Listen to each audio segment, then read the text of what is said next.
दोस्तों, आप सबका स्वागत है अपने YouTube channel exam easy hub में। आई होप आप सब अच्छे और मस्त होंगे तथा अपनी तैयारी को बेहतर बनाने का प्रयास कर रहे होंगे। आइए उसी तैयारी को एकदम परिपूर्ण या परिपक्व बनाने के लिए मैं आपको ले चलता हूं व्हाइट बोर्ड पर। व्हाइट बोर्ड पर मैं लिख कर लाया हूं एक महत्वपूर्ण टॉपिक, जो है भारत के संविधान का सर्वोच्च न्यायालय। आज क्या पढ़ेंगे? भारत का सर्वोच्च न्यायालय। ये इंपॉर्टेंट टॉपिक है, इसमें से एग्जाम में प्रश्न आता ही आता है, सभी एग्जामों में आता है। ये कोई फिक्स नहीं है कि इसी एग्जाम में आता है। तो आइए फोकस हो जाइए। आज क्या है? सर्वोच्च न्यायालय मतलब सुप्रीम कोर्ट ऑफ इंडिया का विस्तृत आर्टिकल 124 से लेकर 147 तक है। इस पर मैं विस्तार पूर्वक पढ़ूंगा और आपको बताऊंगा कि क्या क्वेश्चन यहाँ से बनता है। ठीक, आइए आप सब पढ़ने के लिए तैयार हो जाइए। आइए फोकस हो जाइए। इसको बोलते हैं न्यायपालिका। न्यायपालिका एकल मत प्रणाली द्वारा ली गई है। यह आया भारत सरकार अधिनियम 1935। भारत सरकार 1935 के अधिनियम से लिया गया है, लेकिन इसकी स्थापना हुई 26 जनवरी 1950 को। और ये कहाँ पर है? नई दिल्ली में। सभी लोग जानते हो सर्वोच्च न्यायालय नई दिल्ली में है। स्थापना कब हुई यही नहीं पता होगा तो याद रख लेना कि 26 जनवरी 1950 को। लेकिन इसका उद्घाटन कब हुआ? स्थापना और उद्घाटन में कंफ्यूज करता है, तो आपको ये दोनों फोकस कर लेना है, यहाँ फोकस हो जाना है कि उद्घाटन पूछ रहा है कि स्थापना पूछ रहा है। अगर उद्घाटन पूछता है तो 28 जनवरी 1950। 28 जनवरी 1950 अगर उद्घाटन पूछता है तो प्रश्न। ठीक, एग्जामिनर आपको एग्जाम में इस प्रश्न जब पूछे तो एक बार फोकस हो जाना है कि कहीं नहीं कहीं पता लगे आप हलबुल में पूछा है स्थापना मार दिया उद्घाटन, और पूछा उद्घाटन मार दिया स्थापना, तो उल्टा नहीं करना है। ठीक, पढ़े कितने रहो लेकिन उसको सही से उपयोग करना है आपको। फिर आ जाइए, जानते हो ना अधिकतम संख्या वर्तमान में कितनी है? 34। अब कह दो 34 नहीं है 33 है, तो मैं बता रहा हूं 33 उच्च न्यायालय के न्यायाधीशों की संख्या है तथा एक सर्वोच्च न्यायालय मतलब सीजीआई जानते हो ना, भारत के उच्चतम न्यायाधीश जो चीफ जस्टिस ऑफ इंडिया जिसको बोलते हैं भारत का मुख्य न्यायाधीश, इनकी नियुक्ति कौन करता है? राष्ट्रपति करता है। सलाह सुप्रीम कोर्ट और हाई कोर्ट के उच्चतम न्यायाधीश से कौन ले सकता है? राष्ट्रपति। सलाह मतलब राष्ट्रपति चाहे तो किसी भी कानून संबंधित विषयों पर सुप्रीम कोर्ट के वरिष्ठतम मतलब वहीं CGI chief justice of India से सलाह ले सकता है, या चाहे तो वह उच्च न्यायालय के वरिष्ठतम न्यायाधीश से सलाह ले सकता है। और ये नहीं है, ये दे भी सकता है, लेकिन जब राष्ट्रपति लेना चाहे तब। ये नहीं है कि अपने आप से ज्ञान बता दे, तो ये संविधान में ऐसा नहीं है। जब ये राष्ट्रपति किसी विषय पर सलाह मांगता है तभी ये सलाह दे सकता है। कौन? Chief justice of India. इनका कार्यकाल कितना होता है? 65 वर्ष। मान लो आप 62 वर्ष के उम्र में सर्वोच्च न्यायालय के मुख्य न्यायाधीश बनते हैं तो आपका कार्यकाल 3 वर्ष रहेगा बस। इनको हटाया किस प्रक्रिया के द्वारा जाता है? महाभियोग। जानते हो महाभियोग? ऐसे लगता नहीं, महाभियोग साधारण बात है नहीं कि जिस पर चाहोगे महाभियोग लगाकर हटा दोगे ना। महाभियोग ऐसा नहीं लगता, जानते हो ना, उसमें 2/3 का बहुमत चाहिए महाभियोग लगाने के लिए। तो महाभियोग ऐसा लगता नहीं है। और इनको हटाना मतलब प्रोसेस एक कठिन प्रक्रिया है। जैसे राष्ट्रपति को हटाने के लिए महाभियोग लगाया जाता है, उसी तरह सर्वोच्च न्यायालय के मुख्य न्यायाधीश को भी हटाने के लिए महाभियोग की प्रक्रिया अपनाई जाती है। 21 के विषयों पर इसको अधिकार हैं निर्णय लेने के। केंद्र मतलब केंद्र सरकार के विवादों पर, राज्य सरकार के विवादों पर ये ले सकता है।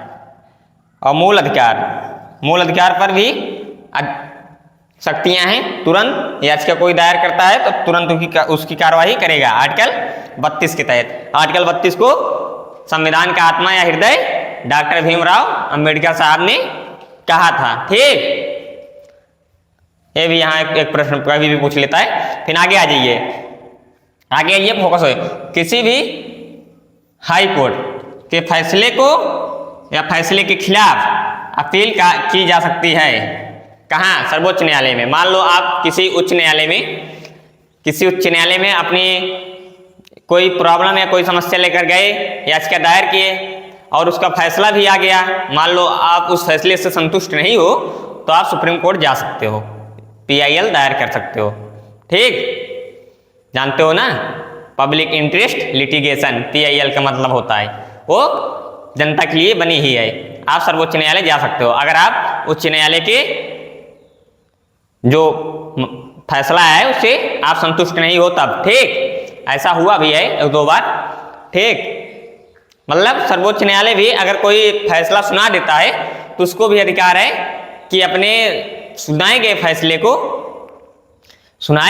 को पुनः विचार विमर्श के लिए रख सकता है, या फिर से वो दोबारा फैसला सुना सकता है। नहीं है कि एक बार सुना दिया तो सुना दिया, अगर वो चाहे तो दोबारा उसको अपने पुनर्विचार के लिए रख सकता है। यही है न्यायिक पुनर्लोकन। ठीक, संविधान का रक्षक किसे कहते हैं? संविधान का रक्षक सर्वोच्च न्यायालय कहते हैं, सुप्रीम कोर्ट को। ठीक, ध्यान देना। हमको लग रहा है हल्का हल्का जुकाम हो रहा है भाई, इसलिए आवाज थोड़ी आज दबी दबी निकल रही है। ठीक, विरोधी कानून कार्यपालिका के आदेशों को असंवैधानिक घोषित कर सकती है। मतलब कोई विधेयक मान लो राज्यसभा से पारित हो, लोकसभा से पारित हो गया, फिर राज्यसभा से पारित हो गया और सरकार उसको लागू करना चाहिए। अगर सर्वोच्च न्यायालय उसे देख रहा है कि संविधान के खिलाफ या असंवैधानिक है, ये संविधान की दृष्टिगत से सही नहीं, तो उसे रद्द कर सकती है। इतनी बड़ी पावर है सर्वोच्च न्यायालय के पास, बोल सकते हो हाई पावर है। अगर वो संविधान के स्वभाव से या उसकी दृष्टिगत से उसकी रक्षा के लिए सही नहीं बैठ रहा है, उसे रद्द कर सकता है। ठीक, अभी 1-2 साल पहले प्रधानमंत्री 2019 में लगभग लेकर आए थे, 19 की 21 में लेकर आए थे। आप लोग कमेंट करना उसको कि उसको कौन सा मामला था जो सर्वोच्च न्यायालय ने रद्द कर दिया था। ठीक, वो कहा था संविधान के खिलाफ है।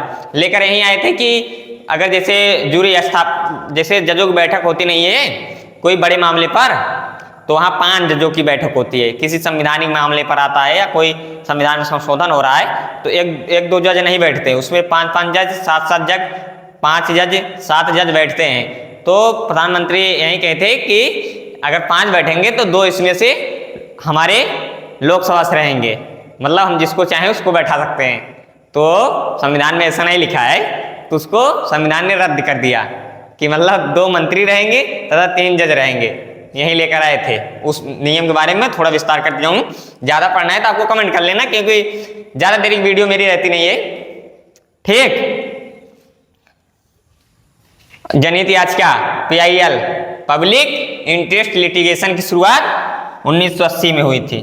ठीक, ये भी पूछ लेता है इसकी शुरुआत कब हुई थी, तो 1980 में हुई थी, आपको यही मारना है। ठीक, और सर्वोच्च न्यायालय का अधिकार है 5 प्रकार की रीट जारी कर सकता है, जिसको बोलते हैं हैबियस कॉर्पस, मैडम्स, प्रोविजन, सर्टियोररी, कियो वारंटो। 5 प्रकार के है। ये भी पूछता है जब उसको ज्यादा इंटरेस्ट रहता है या मजा लेना रहता है कि बच्चों को मैं प्रश्न गलती कराऊंगा कितनों पढ़ लें, तो इसी के अंतर्गत जाकर पूछता है। इसके अंतर्गत आप तो 5 याद रखोगे, अगर नॉर्मल पूछेगा तो संख्या पूछ लेगा। अगर उसको मजा लेना है कि गलत करें तो इसके अंतर्गत जाकर पूछता है इनका कार्य क्या है, कार्य बताओ, किस किस जगह इनका प्रयोग होता है। ठीक, समझ रहे हो ना मैं क्या कहना चाह रहा हूं? हाँ, समझदार हो, समझ जाओगे। ओके, और मान लो सर्वोच्च न्यायालय का न्यायाधीश अपना कार्यकाल न पूरा होते हुए भी अगर वो त्यागपत्र देना चाह रहा है तो किसको देगा? कमेंट करना। वो देगा राष्ट्रपति को, और आप सबको कमेंट भी करना है, मैं बता दे रहा हूं, लेकिन कमेंट भी कर देना। ठीक, अब आ जाओ इनसे संबंधित इंपॉर्टेंट आर्टिकल क्या क्या है, उस पर एक बार फोकस हो जाओ। है तो इसका देखो, इसका आर्टिकल तो शुरू हो जाता है 124 से लेकर 147 तक, लेकिन जानते हो अभी वर्तमान में अगर आप संविधान का आर्टिकल पढ़ोगे तो लगभग वो 400 प्लस जाएगा। ठीक, 400 प्लस आर्टिकल जाएगा, तो उतना रटना किसी टीचर या किसी छात्र का बस की बात नहीं है। सॉरी ब्रो, ठीक, बात नहीं है। अगर कोई भी कह रहा है कि मुझे याद है, वो सबसे बड़ा झूठ बोल रहा है। किसी को नहीं याद रहता भाई, जो उड़ा रहे हैं कि मतलब 400 आर्टिकल याद कर पाना असंभव बात है। तो वहीं सब आपको भी 124 से 147 अगर देखोगे तो 20 इधर हो गया है, 20 3 23, लगभग 23 आर्टिकल इनके बारे में अगर आप पढ़ोगे तो याद नहीं रख पाओगे, लेकिन इनका मुख्य आर्टिकल पढ़ना है आपको, जो मेन आर्टिकल है। आर्टिकल क्या? आर्टिकल 124 सर्वोच्च न्यायालय की स्थापना की बात करता है और नियुक्ति की बात करता है। वहीं कि सर्वोच्च न्यायालय में एक CJI होगा तथा 33 अन्य न्यायाधीश। आपको कमेंट करना है वर्तमान में कितने उच्च न्यायालय हैं, भारत में वर्तमान में कितने उच्च न्यायालय हैं। ठीक, आपको कमेंट करना भाइयों, कमेंट करिएगा। और आर्टिकल 129 कोर्ट ऑफ रिकॉर्ड, ठीक, कोर्ट ऑफ रिकॉर्ड मतलब जो ब्यौरा रहेगा सर्वोच्च न्यायालय का, वो अपना रिकॉर्ड इसी के अंतर्गत लिखती है। मतलब कोई भी रिकॉर्ड जैसे रहता है, एक हिसाब से आपका मामला जो रहता है कोई भी A to Z, ठीक, जनहित याचिका हो गया, तरह तरह की सर्वोच्च न्यायालय 3-4 प्रकार के शक्तियां प्राप्त है, जैसे न्यायिक पुनर्लोकन हो गया, विरोधी कानून, ऐसे 3-4 प्राप्त है। ठीक, वो इम्पोर्टेंट नहीं है इसलिए उसके बारे में मैं ले नहीं गया, नहीं तो वीडियो पता लगता 40 मिनट की खींच रही है। ज्ञान तो हमारे अंदर बहुत है भाई, ठीक, लेकिन उसका देने के लिए व्हाइट बोर्ड उतना वो नहीं है ना, उतना कोई लेना चाहता है। मैं सीधी बात बता रहा हूँ, कोई लेना नहीं चाहता। तो आपको ज्ञानी होनी बनने की जरूरत नहीं है, नहीं तो ज्ञानी बन जाओगे, बाकी कुछ होगा नहीं। आपको परीक्षा निकालना है तथा एग्जाम क्रैक करना है, तो उसी दृष्टि से जितना इससे इंपॉर्टेंट क्वेश्चन बन सकता था मैं लेकर आपके सामने आया हूँ। ठीक, आप देखिए 129 कोर्ट ऑफ रिकॉर्ड, फिर पूछ लेता है कभी कभी आर्टिकल 131, तो क्या है? मूल अधिकार का क्षेत्राधिकार। ठीक, इसी के अंतर्गत है 100 आर्टिकल के तहत आर्टिकल 32 लगाकर आप सर्वोच्च न्यायालय जा सकते हो। ठीक, संविधान में ऐसे कितने आर्टिकल हैं कि कभी कभी 2 आर्टिकलों को मिलाकर एक साथ पढ़ा जाता है। ठीक, उसी की बात है। अब आर्टिकल आ जाओ 132 और 34, ये भी दोनों आर्टिकल एक साथ मिलाकर पढ़ा जाता है। ये अपीलीय अधिकार का क्षेत्राधिकार है। ठीक, कि अपील कर सकते हो सुप्रीम कोर्ट में, उच्च न्यायालय के मामला से आप संतुष्टि नहीं हो तो सुप्रीम कोर्ट में दायर कर सकते हो याचिका। 132 और 34 दोनों वहीं, थोड़ा डिफरेंस है, बाकी डिफरेंस नहीं है, लेकिन इन दोनों की जब चर्चा होती है तो एक साथ होती है, मिलाकर पढ़ा जाता है। आर्टिकल 136 विशेष अनुमत याचिका, आपको विशेष अधिकार है। ठीक, वही याचिका, ये भी याचिका की बात कर रहा है। आर्टिकल 137 अपने निर्णय का पुनर्विचार, बताया था ना, सर्वोच्च न्यायालय कोई मामला की सुनवाई कर दिया है तो चाहे तो दोबारा पुनर्विचार के लिए दोबारा उस फैसले को सुना सकता है। आर्टिकल 141 सुप्रीम कोर्ट का निर्णय बाध्यकारी होगा, मतलब मान्य होगा।